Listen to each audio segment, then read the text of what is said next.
the change will be transformational. I think we're going to see the broad range of things we do at the college, not just in the classroom, but in the support system outside of it, are going to change to reflect our desire to get more people to complete, number one, and two, to create what is called a culture of evidence.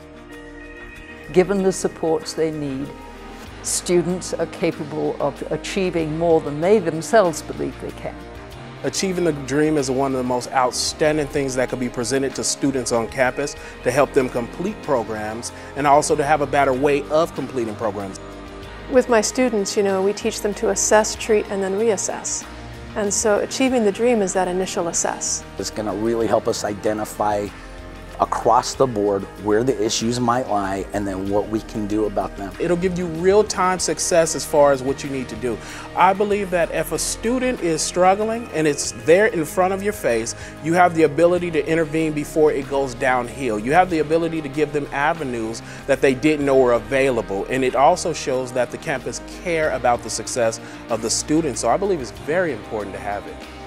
At the end of the program, you're really happy for those students that are successful and get all the way through, and you're excited for them because they have a win. But you never stop thinking about the students that didn't, for whatever reason, make it. It's not just grade 13. I mean, there's a different set of expectations, a different set of behaviors and responsibilities that they need to take on for themselves. So I think that behooves an institution to make sure that their students understand what's needed to be successful. One of the exciting side effects of this is to watch what happens to faculty as they are able to try out these interventions and see their students being more successful.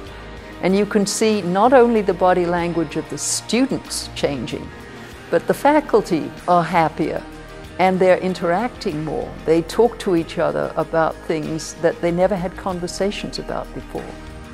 We're all dealing with the same issues. So if we could pull that together and all share ideas, it might be able to assist us in seeing the issues in a broader sense and all working together to try to solve them.